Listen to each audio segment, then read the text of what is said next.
जय मसीह की प्रिय मित्रों, आप सभी का स्वागत है इस गुड न्यूज चैनल में। आशा करता हूँ आप सभी लोग स्वस्थ और अच्छे होंगे। आज हमारे बीच प्रभु का दास भाई पीजे जॉन आए हुए हैं, जो हमें प्रभु का वचन से सुनाएंगे। तो चलिए वचन सुनने से पहले मन की तैयारी के लिए हम सुनते हैं एक संगीत।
इस माध्यम के जरिए मुझे सुनने वाले प्यारे भाइयों बहनों, आप सबको मेरा जय मसीह। आज मैं आपके साथ यूहन्ना 3:16 से कुछ बातों को रखना चाहता हूँ। यदि आप मुझसे पूछें कि बाइबल का संदेश का निष्कर्ष क्या है, मैं ज़रूर कहूँगा कि यूहन्ना 3:16। जो भी संदेश बाइबल में दिए गए हैं वो सबका सारांश जो है 3:16 में हमें मिलता है। वो आयत मैं आपके लिए पढ़ना चाहता हूँ। क्योंकि परमेश्वर ने जगत से ऐसा प्रेम रखा कि उसने अपना इकलौता पुत्र दे दिया, ताकि जो कोई उस पर विश्वास करे वो नाश न हो परंतु अनंत जीवन पाए।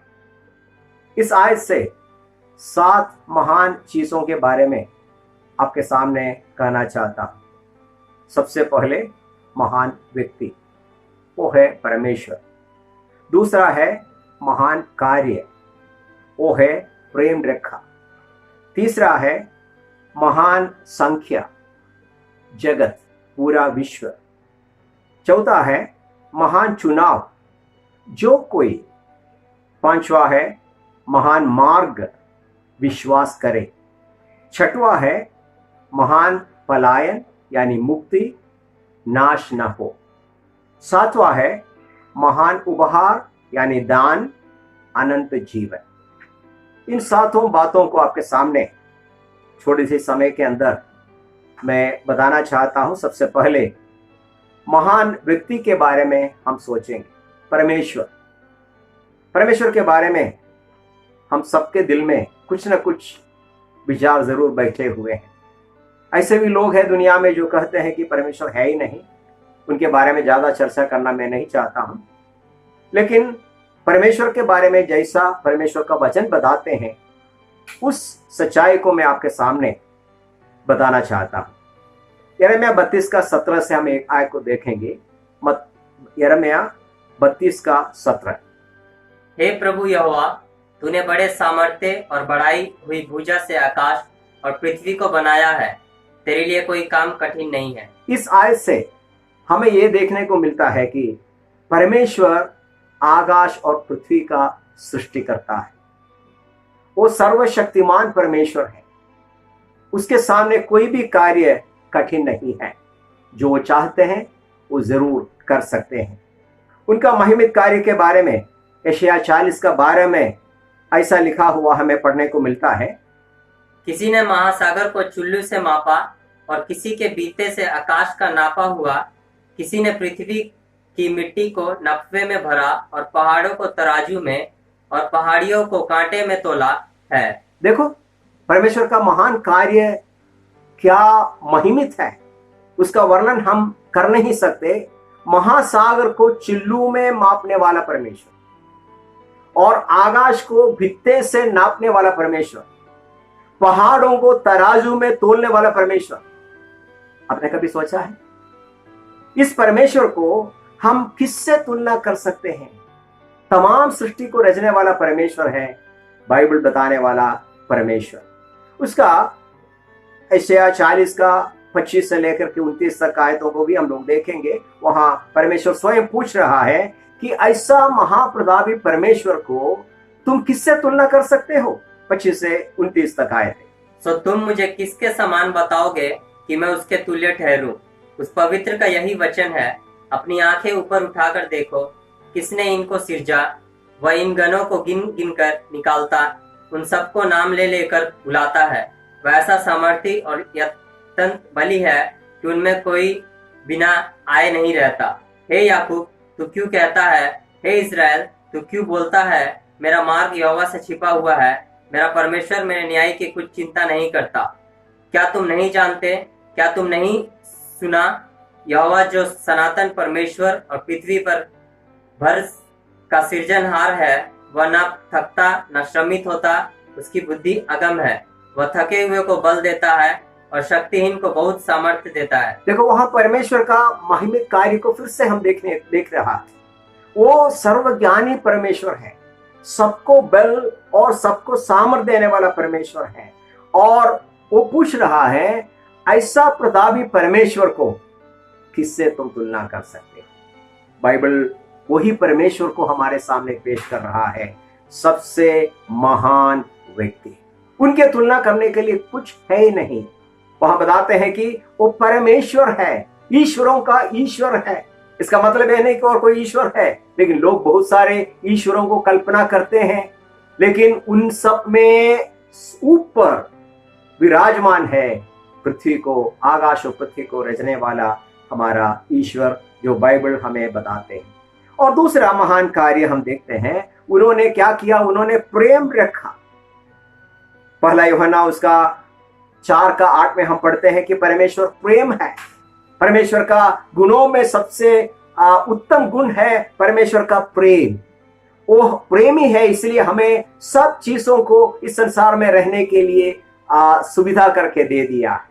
और वो चाहे भले हो या बुरे हो, सबके ऊपर एक बराबर प्रेम करते हैं। मत्ती 5:45 में हम यूं पढ़ते हैं, वह भलों और बुरों दोनों पर अपना सूर्य उदय करता है और धर्मियों और अधर्मियों दोनों पर मेघ बरसाता है। देखो ये सही है कि नहीं?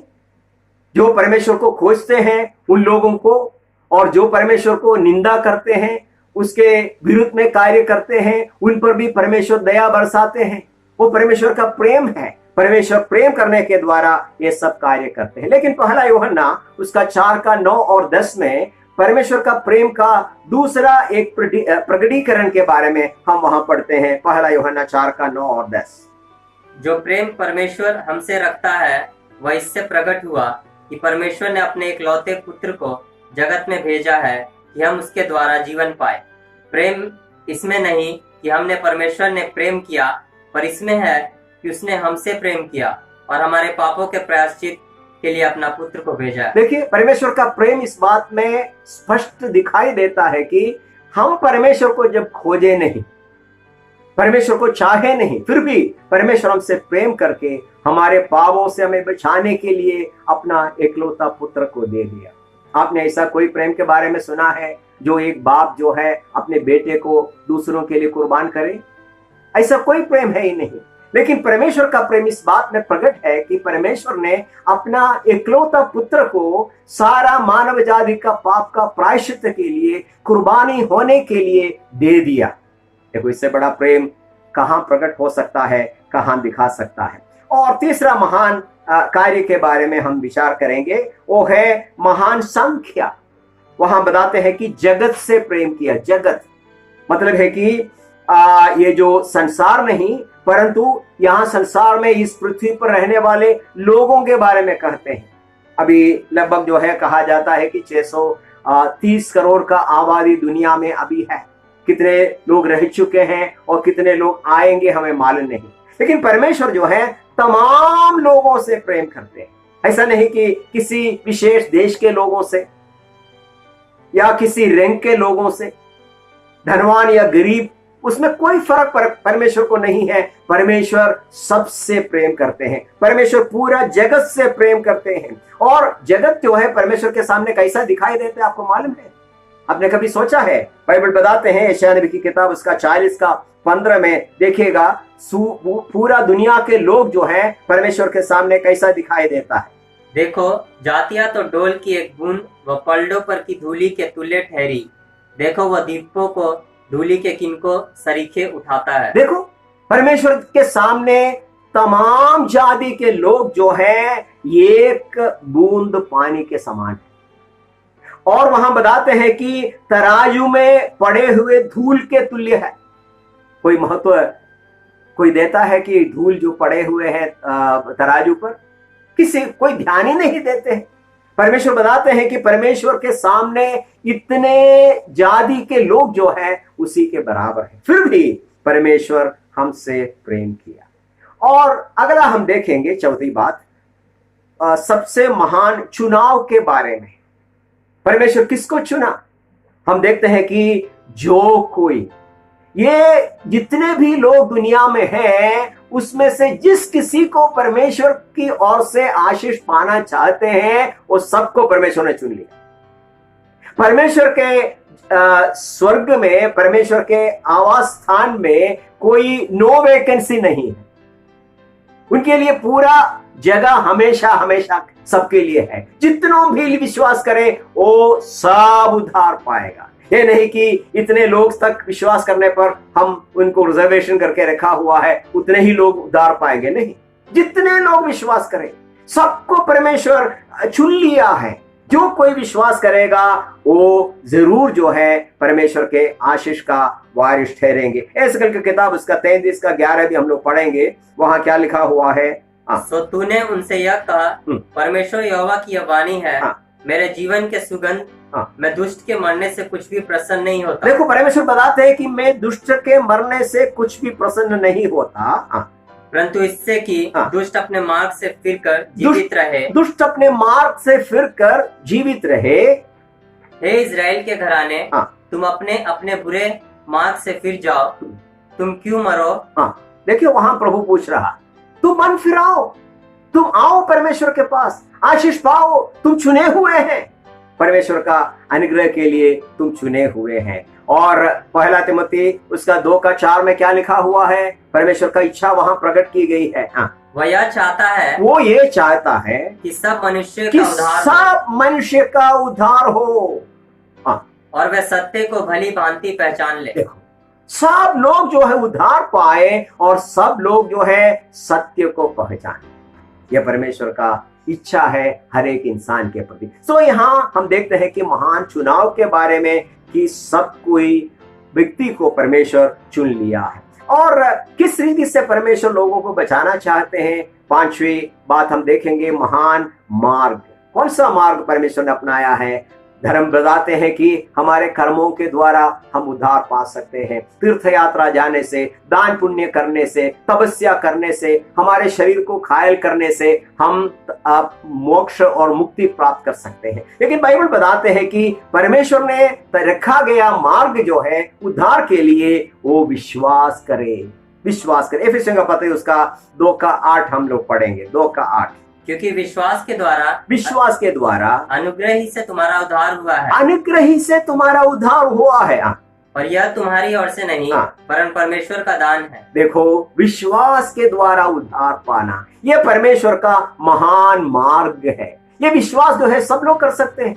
पढ़े लिखे लोग भी कर सकते हैं, अनपढ़ लोग भी कर सकते हैं। विश्वास करने के लिए बच्चा भी विश्वास कर सकते हैं, बूढ़े भी विश्वास कर सकते हैं, बीमार भी विश्वास कर सकते हैं, स्वस्थ व्यक्ति भी विश्वास कर सकते हैं। मान लीजिए कि उद्धार पाने के लिए हिमालय की गोद पर चढ़ना है, तो एक बीमार व्यक्ति कैसा चढ़े?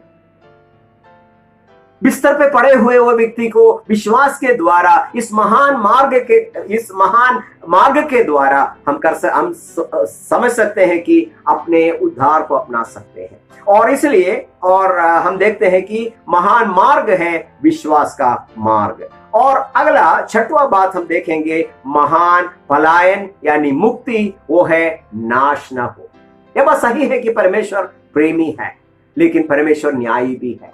पाप के ऊपर परमेश्वर ने एक सजा रखा हुआ है। पापी व्यक्ति को परमेश्वर जरूर सजा देगा। आपको मालूम है कि वो सजा क्या है? अनंत काल का आग का तालाब। परमेश्वर का वचन बताते हैं कि पाप का सजा मजदूरी जो है मृत्यु है, अनंत काल का आग का तालाब है। लेकिन उसमें से परमेश्वर बचाते हैं जो यीशु मसीह पर विश्वास करते हैं। सबसे बड़ा मुक्ति जो है यीशु मसीह पर विश्वास करने वालों को परमेश्वर देते हैं। रोमियो का पत्र उसका 8वें अध्याय का पहली आयत हम देखेंगे। अब जो मसीह यीशु में है उन पर दंड की आज्ञा नहीं, क्योंकि वे शरीर के अनुसार नहीं, क्योंकि वो शरीर के अनुसार नहीं, आत्मा के अनुसार चलते हैं। और यीशु मसीह में जो है उसको दंड की आज्ञा नहीं। यदि आप चाहते हैं कि आने वाली सजा से बच जाए, पाप के अनंत काल की मृत्यु से बच जाए, यीशु मसीह पर विश्वास करें कि यीशु मसीह आपके लिए मारा गया, गाड़ा गया, जी उठा, आज स्वर्ग में विराजमान है। उन पर विश्वास करने से आपको आगे हम देखेंगे कि 7वीं बात, महान उपहार या महान दान। वो क्या है? अनंत जीवन। अनंत जीवन का मतलब क्या है? मुक्ति यानी मोक्ष। मरने के बाद में परमेश्वर की उपस्थिति में हमेशा हमेशा जीना, वही है अनंत जीवन का मतलब। हम विनाश की ओर जाने से अलावा बच करके परमेश्वर की उपस्थिति में उनके साथ हम जीने का अधिकार हमें मिलता है। यही परमेश्वर का सबसे महान उपहार है, सबसे महान दान है, अनंत जीवन। रोमियो का पत्र उसका 6 का 23 ऐसा बताते हैं, क्योंकि पाप की मजदूरी तो मृत्यु है, परंतु परमेश्वर का वरदान हमारे प्रभु यीशु मसीह में अनंत जीवन है। पहला यूहन्ना उसका 5 का 11 और 12 भी पढ़ करके हम समाप्त करेंगे। वहां क्या लिखा हुआ है? और वह गवाही यह है हाँ। कि परमेश्वर ने हमें अनंत जीवन दिया है परमेश्वर ने हमें अनंत जीवन दिया है और यह जीवन उसके पुत्र में है। ये जीवन यीशु मसीह में है, पुत्र में है। जिसके पास पुत्र है जिसके पास पुत्र है उसके पास जीवन है उसके पास जीवन है, और जिसके पास परमेश्वर का पुत्र नहीं जिसके पास परमेश्वर का पुत्र नहीं उसके पास जीवन भी नहीं उसके है। पास जीवन भी नहीं है। यदि आप चाहते हैं कि जीवन पाए तो जरूर जो है प्रभु यीशु मसीह के पास आए। उस आयत को फिर से पढ़ करके मैं समाप्त करना चाहता हूँ। वहां यूं लिखा हुआ है, क्योंकि परमेश्वर ने जगत से ऐसा प्रेम रखा कि उसने अपना इकलौता पुत्र दे दिया, ताकि जो कोई इस पर विश्वास करे वो नाश न हो परंतु अनंत जीवन पाए। प्रभु हमारा सहायता करे कि इस प्रभु यीशु मसीह पर विश्वास करके आने वाले दिनों में प्रभु की महिमा के लिए हम जिए। और प्रभु को धन्यवाद देते हैं कि उन्होंने मुझे ये मौका प्रदान किया, और गुड न्यूज संचालकों को भी फिर से मैं धन्यवाद देना चाहता हूँ कि उन्होंने ऐसा मौका मुझे दिया ताकि मैं ये कार्यक्रम को यहाँ प्रस्तुत करूँ। धन्यवाद। प्रभु का महिमा।